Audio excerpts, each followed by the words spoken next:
कहानी की शुरुआत में हमें सोमालिया का एक छोटा सा समुद्री गांव दिखाया जाता है जहां गरीबी इतनी ज्यादा है कि लोगों के पास 2 वक्त का खाना जुटाना भी मुश्किल होता है। तभी वहां कुछ हथियारबंद लोग आते हैं और गांव के युवाओं से कहते हैं कि इस बार उन्हें समंदर में जाकर किसी बड़े जहाज को पकड़कर लाना होगा। यहाँ मौजूद लगभग हर व्यक्ति इस काम के लिए तैयार हो जाता है क्योंकि उनके लिए ये सिर्फ अपराध नहीं बल्कि जिंदा रहने का एक जरिया था। कुछ ही देर बाद 2 छोटी बोट्स और एक बड़ी मदर बोट समंदर की तरफ निकल पड़ती हैं। इन बोट्स में बैठे समुद्री लुटेरे लगातार आसपास गुजर रहे जहाजों की लोकेशन चेक कर रहे होते हैं, लेकिन ज्यादातर जहाज उनके काफी करीब होते हैं और उन पर हमला करना उनके लिए बहुत जोखिम भरा था। तभी उनके रडार पर एक कार्गो शिप दिखाई देता है जो उनसे काफी दूर होता है और सीधे मोम्बासा की तरफ जा रहा होता है। दरअसल इन लुटेरों ने उस जहाज की कम्युनिकेशन फ्रीक्वेंसी को ट्रैक कर लिया होता है, जिसकी वजह से जहाज पर हो रही हर बातचीत अब उनके कानों तक पहुंच रही थी। उन्हें पता था कि ये जहाज जल्द ही उनके इलाके से गुजरने वाला है और यही उनका अगला निशाना बनने वाला था। दूसरी तरफ हमें उस कार्गो शिप का कैप्टन रिचर्ड फिलिप्स दिखाई देता है। फिलिप्स को अच्छी तरह पता था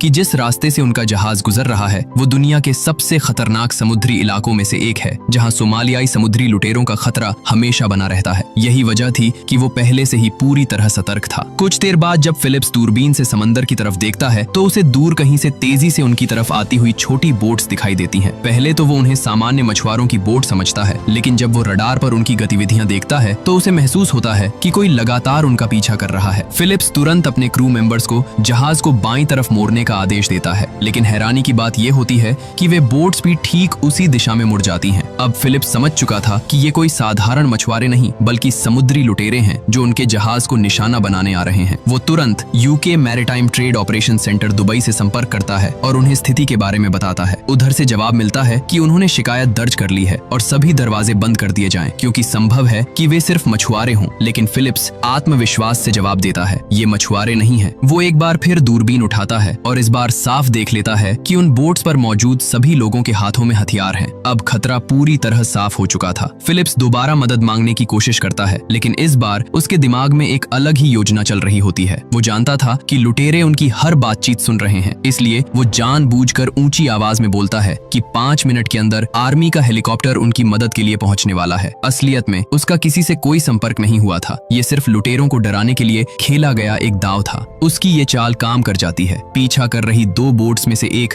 तुरंत वापस लौट जाती है, यहाँ तक कि पीछे मौजूद बड़ी बोट का कप्तान भी खतरा महसूस करते हुए पीछे हट जाता है। लेकिन एक छोटी बोट अब भी उनका पीछा कर रही थी और उसमें 4 हथियारबंद लुटेरे सवार थे। फिलिप्स समझ जाता है कि अब टकराव टालना मुश्किल है। वो जहाज की स्पीड कम कर देता है और उसे बार बार दाएं और बाएं मोड़ना शुरू कर देता है, जिससे समंदर में बड़ी बड़ी लहरें उठने लगती हैं। इन लहरों का दबाव इतना ज्यादा होता है कि पीछा कर रही बोट का इंजन जवाब दे देता है और वो बीच समंदर में फंस जाती है। कुछ समय के लिए ऐसा लगता है जैसे खतरा टल गया हो और फिलिप्स का जहाज सुरक्षित दूरी बना चुका हो। लेकिन उस रात जहाज पर मौजूद हर व्यक्ति जानता था कि ये कहानी अभी खत्म नहीं हुई है। सभी क्रू मेंबर्स एक साथ बैठते हैं और चर्चा करते हैं कि अगर लुटेरे दोबारा लौट आएं तो क्या किया जाएगा। कुछ लोग सुझाव देते हैं कि जहाज का रास्ता बदल देना चाहिए और किसी सुरक्षित इलाके की तरफ निकल जाना चाहिए, लेकिन फिलिप्स उन्हें समझाता है कि जिस इलाके से वे गुजर रहे हैं वहां अलग अलग समुद्री लुटेरों के कई गिरोह सक्रिय हैं और रास्ता बदलने से भी खतरा खत्म नहीं होगा। उनके पास सिर्फ एक ही विकल्प था, अपनी मंजिल की तरफ बढ़ते रहना। अगली सुबह जब फिलिप्स फिर से रडार की तरफ देखता है तो उसके चेहरे का रंग उड़ जाता है क्योंकि वही 4 लुटेरे जिनकी बोट पिछली बार खराब हो गई थी एक बार फिर उनकी तरफ तेजी से बढ़ रहे होते हैं। इस बार फिलिप्स तुरंत समुद्री सुरक्षा एजेंसियों को संपर्क करता है और मदद की मांग करता है। साथ ही वो जहाज के चारों तरफ लगे हाई प्रेशर वाटर पंप्स भी चालू करवा देता है ताकि अगर लुटेरे जहाज के करीब आए तो पानी के तेज दबाव से उन्हें रोका जा सके। लेकिन इस बार किस्मत फिलिप्स के साथ नहीं थी और कुछ ही मिनटों बाद वे चारों लुटेरे उस विशाल कार्गो शिप पर चढ़ने में कामयाब हो जाते हैं। फिलिप्स अच्छी तरह समझ चुके थे कि अब ये जहाज कुछ समय के लिए उनके कब्जे में जा चुका है, लेकिन वो ये भी जानते थे कि अगर उनके बाकी क्रू मेंबर्स लुटेरों के हाथ लग गए तो हालात और भी खतरनाक हो सकते हैं। इसीलिए वो तुरंत जहाज के इंटरकॉम सिस्टम का इस्तेमाल करते हैं और अपने सभी साथियों को आदेश देते हैं कि वे तुरंत इंजन रूम में जाकर छुप जाएं। साथ ही वो एक खास पासवर्ड भी तय करते हैं और कहते हैं कि जब तक वो खुद सुपर टाइम नहीं बोलेंगे तब तक कोई भी बाहर नहीं आएगा। फिलिप्स नहीं चाहते थे कि उनके किसी भी साथी की जान खतरे में पड़े। कुछ ही देर बाद चारों लुटेरे जहाज के कंट्रोल रूम तक पहुंच जाते हैं और फिलिप्स समेत 2 क्रू मेंबर्स को बंधक बना लेते हैं। इन लुटेरों का लीडर म्यूज होता है। वो फिलिप्स से कहता है कि उन्हें डरने की जरूरत नहीं है क्योंकि वे यहाँ किसी को मारने नहीं बल्कि पैसे कमाने आए हैं। फिलिप्स उन्हें समझाने की कोशिश करते हैं कि इस पूरे जहाज में सिर्फ खाने पीने का सामान और जरूरी दस्तावेज हैं और अगर वे चाहें तो जहाज में मौजूद थोड़े बहुत पैसे लेकर जा सकते हैं। लेकिन म्यूज साफ कह देता है कि वे भिखारी नहीं हैं और उन्हें सिर्फ कैश नहीं बल्कि पूरी डील चाहिए। इसके बाद वो फिलिप्स से जहाज के बाकी सभी लोगों को ऊपर बुलाने के लिए कहता है। फिलिप्स इंटरकॉम पर अनाउंसमेंट तो करते हैं, लेकिन वो जानबूझकर तय किया गया पासवर्ड नहीं बोलते। इसी वजह से इंजन रूम में छुपे क्रू मेंबर्स समझ जाते हैं कि उन्हें किसी भी हालत में बाहर नहीं निकलना है। कुछ ही देर बाद जहाज के इंजन और सिस्टम अचानक बंद हो जाते हैं। म्यूज को शक होता है कि ये सब जानबूझकर किया गया है, लेकिन फिलिप्स उसे विश्वास दिलाने की कोशिश करते हैं कि जहाज में तकनीकी खराबी आ गई होगी। लुटेरे दोबारा इंटरकॉम पर धमकी देते हैं कि अगर बाकी लोग बाहर नहीं आए तो वे हर मिनट में एक बंधक को मारना शुरू कर देंगे, लेकिन फिर भी कोई बाहर नहीं आता। अब म्यूज फैसला करता है कि वो खुद नीचे जाकर लोगों को ढूंढेगा। फिलिप्स इस मौके का इस्तेमाल अपने साथियों की मदद के लिए करना चाहते थे। वो जानबूझकर अपने वॉकी टॉकी का बटन दबाकर बात करते हैं ताकि इंजन रूम में छुपे लोग उनकी बातें सुन सकें। वो कहते हैं कि इमरजेंसी लाइट्स का चालू रहना बहुत जरूरी है क्योंकि अंधेरे में नीचे कुछ दिखाई नहीं देगा। इंजन रूम में छुपे क्रू मेंबर्स तुरंत उनकी बात समझ जाते हैं और फैसला करते हैं कि लुटेरों को रोकने के लिए उन्हें इमरजेंसी पावर बंद करनी होगी। उनमें से एक आदमी जनरेटर बंद करने निकल जाता है, जबकि दूसरा पानी लेने के बहाने अपनी जगह बदलता है। दूसरी तरफ फिलिप्स जानबूझकर म्यूज को उन जगहों पर लेकर जाते हैं जहां उनके साथी मौजूद नहीं होते। लेकिन तभी म्यूज जहाज का नक्शा देख लेता है और उसे समझ में आ जाता है कि असली जवाब इंजन रूम में छुपा है। वो फिलिप्स से कहता है कि उसे सीधे इंजन रूम में जाना है। फिलिप्स समय खरीदने के लिए उसे पहले पानी लेने के लिए मना लेते हैं और इसी दौरान उन्हें अपने एक साथी की झलक मिल जाती है जो कोल्ड स्टोरेज के अंदर छुपा हुआ था। फिलिप्स बिना सीधे कुछ कहे अपने साथी को संकेत देने की कोशिश करते हैं। वो जोर से कहते हैं कि नीचे जाते समय जूतों का ध्यान रखना क्योंकि फर्श पर चोट लग सकती है। उनका साथी तुरंत समझ जाता है कि लुटेरों ने जूते नहीं पहने हुए हैं। जैसे ही वे लोग वहां से निकलते हैं, क्रू मेंबर्स इंजन रूम के बाहर टूटे हुए कांच बिखेर देते हैं। कुछ ही देर बाद म्यूज और उसका साथी वहां पहुंचते हैं और जैसा उन्होंने सोचा था, लुटेरे के पैरों में कांच घुस जाता है। अब वो घायल हो चुका था और उसकी रफ्तार भी कम हो गई थी। तभी अचानक पूरे जहाज की बिजली बंद हो जाती है और इंजन रूम पूरी तरह अंधेरे में डूब जाता है। अंधेरे का फायदा उठाकर क्रू मेंबर्स म्यूज को पकड़ लेते हैं और उसे बंधक बना लेते हैं। दूसरी तरफ फिलिप्स और घायल लुटेरा कंट्रोल रूम की तरफ लौट जाते हैं। कुछ ही मिनटों बाद रेडियो पर बाकी लुटेरों को मैसेज मिलता है कि उनका लीडर अब क्रू के कब्जे में है और अगर वे उसे जिंदा देखना चाहते हैं तो उन्हें कैप्टन फिलिप्स और बाकी बंधकों को छोड़ना होगा। अब पहली बार हालात बदल चुके थे।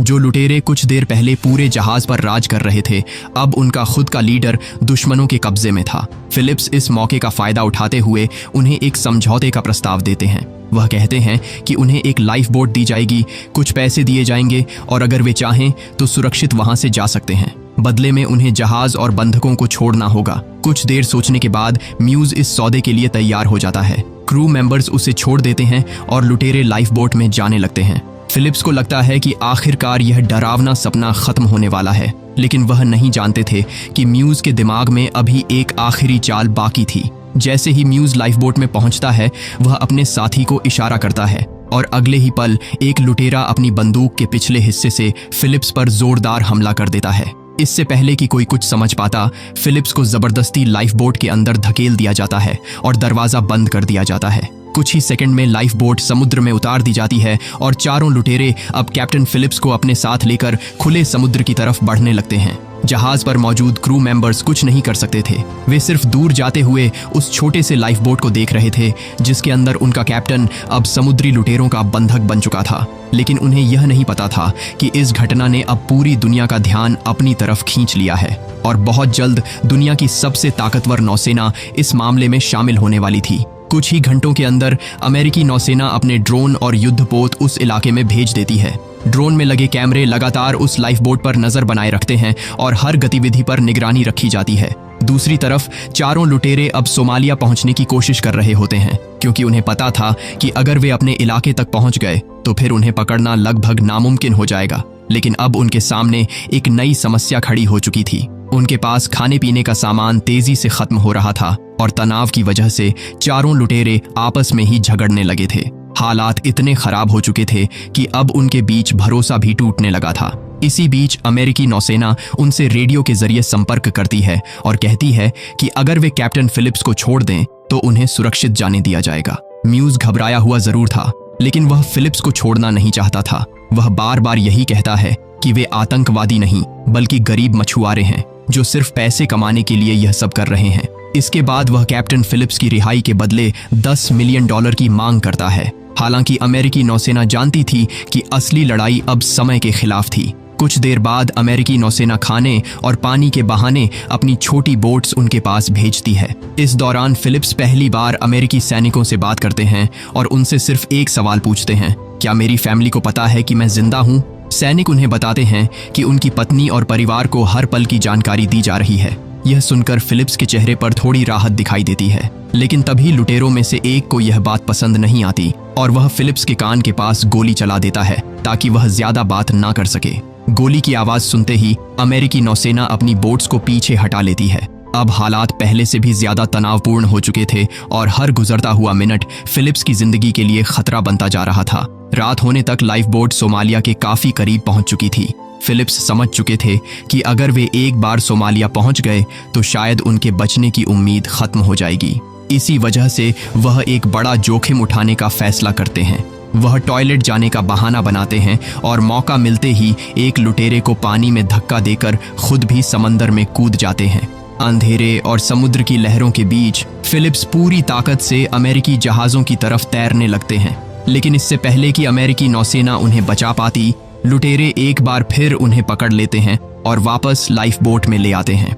अब फिलिप्स पूरी तरह उनके कब्जे में थे और दूसरी तरफ अमेरिकी नौसेना समझ चुकी थी कि अब बातचीत का समय खत्म होने वाला है। कुछ ही देर बाद अमेरिकी नेवी सील्स और स्नाइपर्स उस इलाके में पहुंच जाते हैं और लाइफ बोट को चारों तरफ से घेर लेते हैं। लुटेरों को साफ बता दिया जाता है कि वे किसी भी हालत में सोमालिया नहीं पहुंच पाएंगे, लेकिन म्यूज भी हार मानने को तैयार नहीं था। वह फिलिप्स को गन पॉइंट पर लेकर बाहर आता है और धमकी देता है कि अगर किसी ने भी चालाकी करने की कोशिश की तो वह कैप्टन को यहीं मार देगा। इसके बाद अमेरिकी नौसेना एक नई रणनीति अपनाती है। वे म्यूज को बातचीत के बहाने अपने जहाज पर बुला लेते हैं। म्यूज को लगता है कि शायद अब सच में कोई समझौता होने वाला है, लेकिन जैसे ही वह अमेरिकी जहाज पर पहुंचता है उसे हिरासत में ले लिया जाता है। अब लाइफ बोट में सिर्फ 3 लुटेरे बचे थे और कैप्टन फिलिप्स अब भी उनके कब्जे में थे। अमेरिकी नौसेना लाइफ बोट को अपनी तरफ खींचना शुरू कर देती है और साथ ही उसके ऊपर तेज रोशनी डाली जाती है ताकि अंदर बैठे लोग साफ दिखाई दें।